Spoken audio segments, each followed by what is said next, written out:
No tree can grow to heaven unless its roots reach down to hell. Carl Jung. Mike Tyson sits across from a therapist on his podcast, tears streaming down his face, talking about his childhood trauma, his voice breaking. This is not the Mike Tyson the world knew. Not the monster who bit off Holyfield's ear. Not the man who said he wanted to eat his opponent's children. This is something else. Someone else. I was a pig with a carcass in my mouth, he says. I was a pig with lipstick on. How does a monster become a sage? How does the baddest man on the planet become one of the most vulnerable? How does someone go from wanting to hurt everyone to helping everyone? In our Elon Musk video, we saw what happens when the shadow possesses you, when the darkness drives and you just tell yourself, you're choosing. Today, we're looking at the opposite, shadow integration. When you face the darkness, accept it and transform it into wisdom. This is Mike Tyson's story, and it might be the most important one we tell. Brooklyn, 1960s, Brownsville, one of the most dangerous neighborhoods in America. Michael Gerard Tyson was small for his age, soft-spoken, a lisp that made other kids laugh. He loved pigeons, kept them on the roof. They were the only things that didn't hurt him. One day, an older boy grabbed one of Mike's pigeons, ripped its head off right in front of him, threw it at his feet.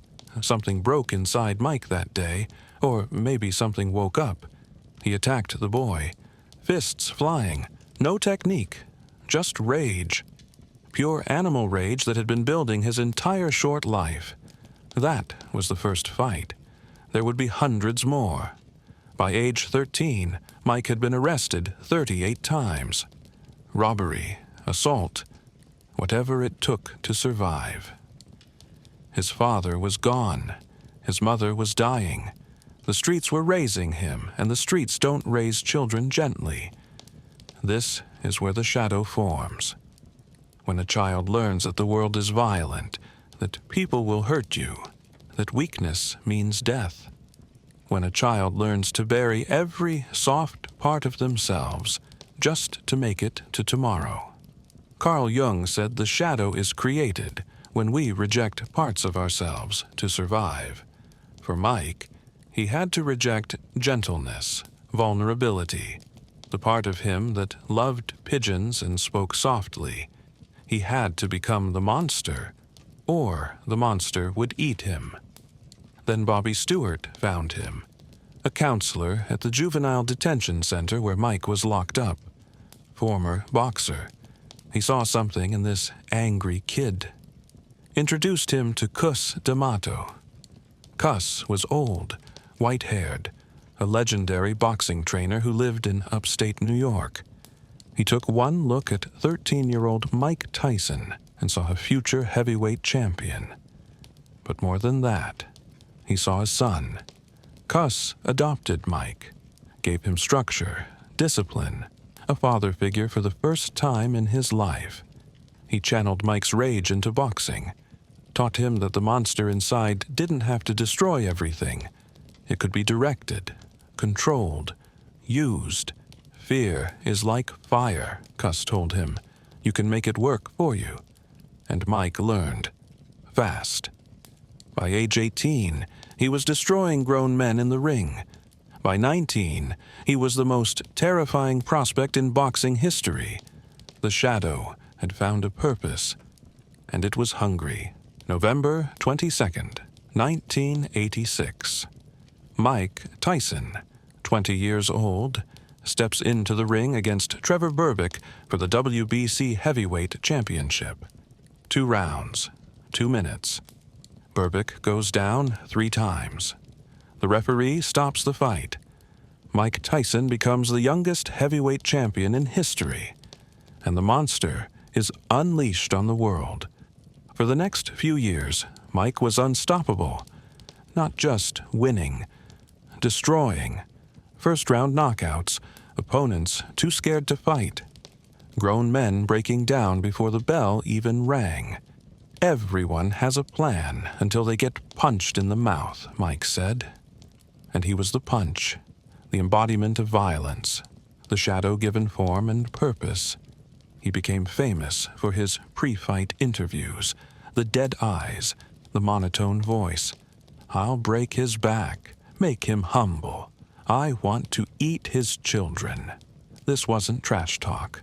This was the shadow speaking, the rage from Brownsville, the boy whose pigeon was killed, the child who learned that the world respects only power. And for a while it worked. The shadow as fuel, the darkness as drive. He made $30 million before he was 22. The world feared him, respected him, couldn't look away. But Cuss died in 1985, right before Mike became champion. The anchor was gone.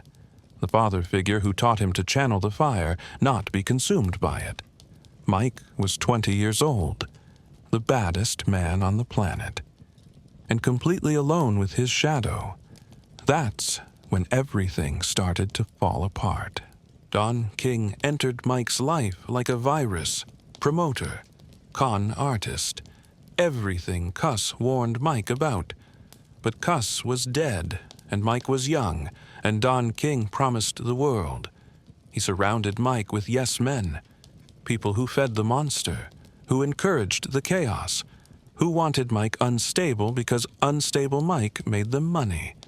Mike married Robin Givens, actress, beautiful, wrong for him in every way. The relationship was toxic, public, televised interviews where she called him manic-depressive, where he sat silent, humiliated, the monster caged, the fights got sloppy, the training disappeared. Mike was partying, drinking, women, cars, money flowing out faster than it came in. The discipline Cuss taught him was gone. Then came the rape conviction. Desiree Washington, Indianapolis, 1992. Mike convicted, sentenced to 6 years in prison. He always maintained his innocence, but it didn't matter. The world saw the monster and believed the worst, and maybe part of Mike believed it too. Maybe he looked in the mirror and saw what everyone else saw. A beast, a predator, something that belonged in a cage. 3 years in prison. Mike Tyson, former heavyweight champion of the world, reading, thinking, alone with everything he'd spent his whole life running from. He came out in 1995, different, heavier, slower, but the shadow was still there, still hungry, still in control. June 28, 1997. Mike Tyson versus Evander Holyfield. Rematch. 3rd round. Mike bites off part of Holyfield's ear, spits it on the canvas. The world watched in horror. Commentators calling it the most disgraceful moment in boxing history. Mike disqualified. License revoked. This was shadow possession, pure and total, not using the darkness, being used by it. The monster driving, Mike just along for the ride, wondering how he got here, unable to stop. In our Elon Musk video, we saw this same pattern. Success, then self-destruction. The shadow taking over. Elon tweets his billions away. Mike bites his legacy away. Different methods, same possession. But here's where their stories diverge. Because Mike hit bottom. And instead of bouncing back to the same cycle, he broke. 2003. Mike Tyson is arrested again. Assault, drug possession. Back to jail. This time, something different happened. In our Heroes Become Villains video, we talked about the abyss, the lowest point in the hero's journey, the moment where you either transform or you die. For Mike, the abyss was a cell, alone, 40 years old, broke. Everyone he trusted had stolen from him. His legacy destroyed, his body failing. The monster that made him rich and famous had eaten everything. And in that cell, Mike started reading. Not boxing magazines, not newspapers. Philosophy, Mao, Che Guevara, later Nietzsche, Dostoevsky, Jung. He started looking at his life. Really looking. Not the highlight reel, not the knockouts and the money, but the pattern, the cycle, the shadow driving him in circles. He started therapy, real therapy, not PR therapy, not court-ordered performance, but actual work. Talking about his childhood, his trauma, the pigeons, the violence, everything he'd buried to become the monster. As we explored in our Shadow Self video, integration doesn't mean killing the shadow. It means making the unconscious conscious, bringing the rejected parts into the light. Not so they can run your life, but so you can acknowledge them, accept them, choose what to do with them. Mike met spiritual teachers, started meditation. Sounds crazy, right? Iron Mike, the baddest man on the planet, sitting cross-legged, breathing, trying to find peace. But that's exactly what he did. I had to learn, he said later, that the monster wasn't my enemy, it was my protector. The monster saved my life in Brownsville, but I didn't need him to protect me anymore. I needed to thank him and let him rest. This is shadow integration, not killing the darkness, but understanding where it came from, why it exists, and choosing consciously when to use it and when to let it go.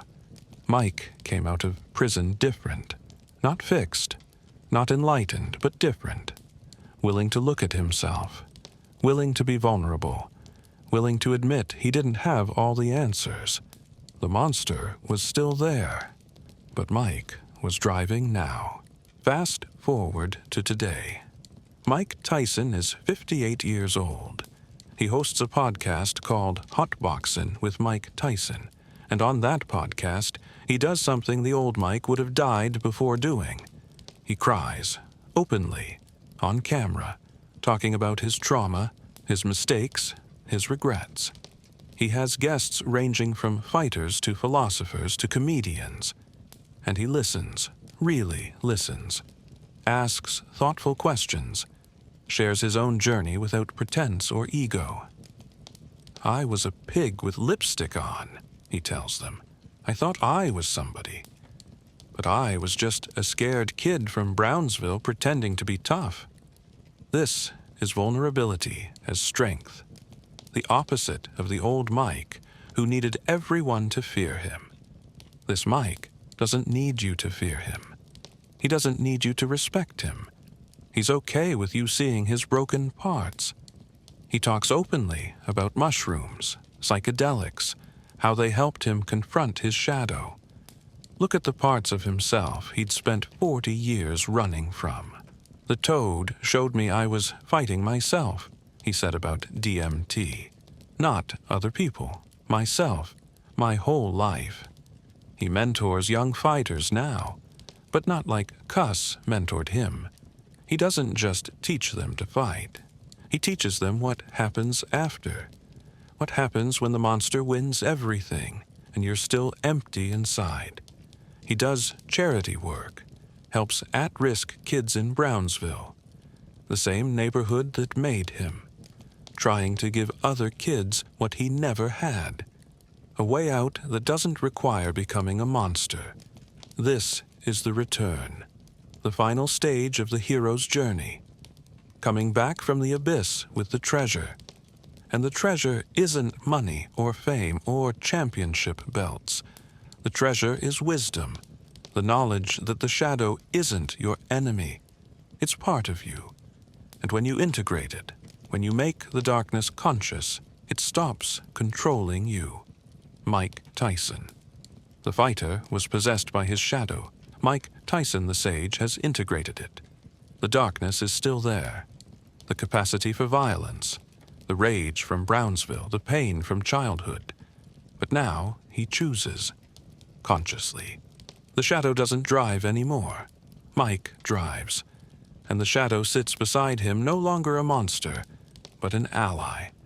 A reminder of where he came from and what he survived. So, what do we learn from Mike Tyson?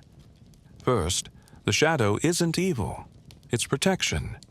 It forms in childhood when we need it to survive. For Mike, the monster kept him alive in Brownsville. But what saves you as a child can destroy you as an adult if you never transform it. Second, integration is possible. Elon Musk shows us shadow possession. Mike Tyson shows us shadow integration. Both started in trauma. Both became extraordinarily successful. But one is still trapped in the cycle. The other broke free. Third, the abyss is necessary. Mike had to lose everything: prison, reputation, money, legacy. Only when he had nothing left did he finally look inward. Sometimes you can't transform until you hit bottom. And finally, vulnerability is not weakness. The old Mike would have called the new Mike soft, weak, a fraud. But the new Mike is stronger than the old Mike ever was, because he's not fighting himself anymore. He's not at war with his own darkness. Your shadow is there, formed in childhood, protecting you in ways you don't understand, driving behaviors you can't explain, making you repeat patterns you swore you'd never repeat again. The question is, will you integrate it, or will you let it possess you? Elon Musk is still possessed, still tweeting at 3 a.m., still creating enemies, still burning everything he builds. Mike Tyson integrated his shadow, and now he helps others do the same. Which path will you choose? If you want to understand how the shadow forms and what it looks like in your own life, watch our Shadow Self video. We break down the psychology, the patterns, and the path to integration. The monster doesn't have to win, but you have to be willing to look at it, accept it, and choose what happens next. Mike Tyson did. And if he can, maybe we all can. If you want to go deeper into Mike Tyson's story and the psychology of shadow integration, I recommend a few books.